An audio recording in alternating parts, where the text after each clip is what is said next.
Happy New Year. I'm David Pollendine, Director of Development in the Prairies for IJM Canada. And I'm here in 2021 to give you some updates about how IJM's work of protecting the poor from violence is continuing into this new year and during these challenging days of COVID-19. IJM protects the poor from violence in three ways. First of all, with immediate response, helping people affected by COVID-19 now. Secondly, by a near-term response, continuing to do investigations and rescues. And finally and thirdly, by a long-term response, that's partnering with governments to protect the poor from violence and slavery. So first of all, let's look at an immediate response, how we're helping people now affected by COVID-19. And for that, we're going to South Asia, where survivors of sexual violence have been playing their part in helping to protect people from COVID-19 by making recycled sari masks. This unique fabric you can see in the picture was handmade by Kashi, a survivor of sex trafficking, whose story was shared last month, and by other survivors of sex trafficking in South Asia. As trainees, they are at one of IJM's aftercare partners, the Offspring Project. And these masks were on sale in December and purchased by many people as ideal Christmas presents, both in South Asia, and they were shipped to Australia as well. Through purchasing these masks, these young women were able to regain their dignity, confidence and independence, acquiring valuable sewing and other life skills, whilst at the same time providing quality masks for people in this time of COVID-19, of course. I think it's a great effort, a creative and ingenious project in these difficult times. Secondly, a near-term response, that's continuing to do investigations and put on rescue operations. And for this, we're going to Thailand. 7 suspects, including a local government official, were arrested last week on accusations of trafficking and exploiting 5 Burmese fishermen. The fishermen were rescued by Thailand's Department of Special Investigation, or DSI, with assistance from IJM in March 2020. This included one victim who was rescued at sea.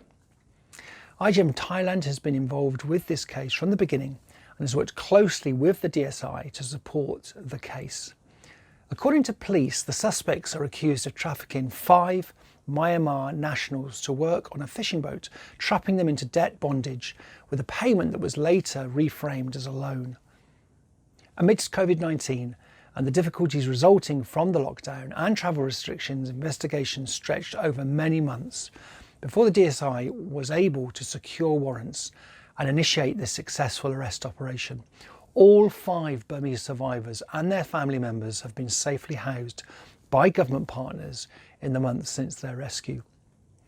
This collaboration between the DSI and IJM Thailand once again marked a step towards justice and rights for those who desperately need this protection, especially as some of the most vulnerable people, including migrant workers like these victims, experience increased vulnerability to crimes like trafficking and forced labour due to the pandemic.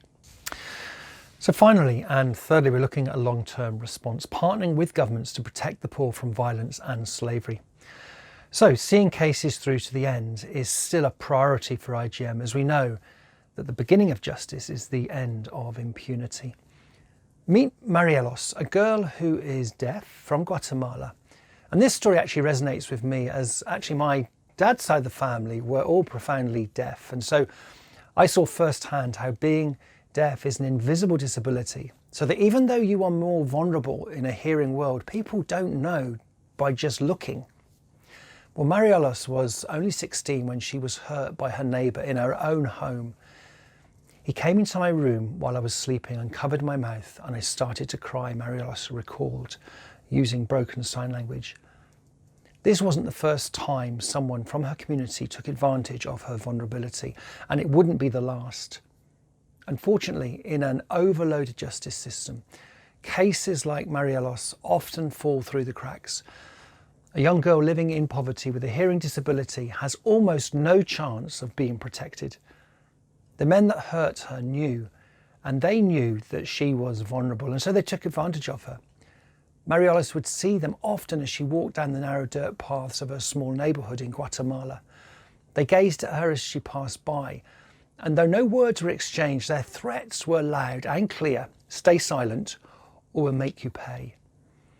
Mary Alice's mother only learned her little girl was being abused when they visited the doctor and found out that Mary Alice was 15 weeks pregnant. I went cold, her mother said. I couldn't wrap my head around it because for me, she's my little girl. Even though she had been intimidated, Mary Alice reported the criminals to local authorities. She had little reason to believe this would help, because less than 5% of all sexual violence complaints end with a conviction, and there were 13,000 complaints that year alone. But hope compelled her to action.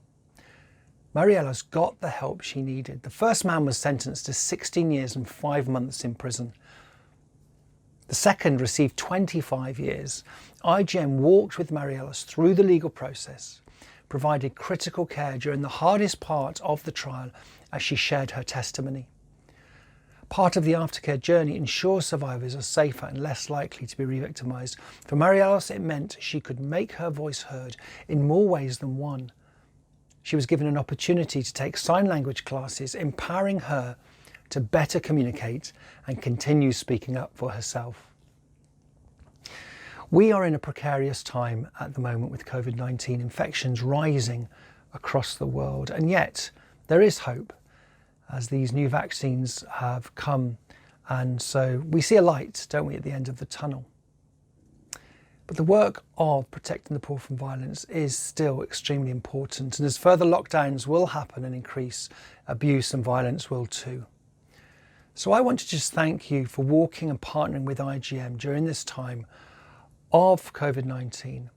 We really appreciate, for some, this is a matter of life and death, and so your support and your donations really do save lives.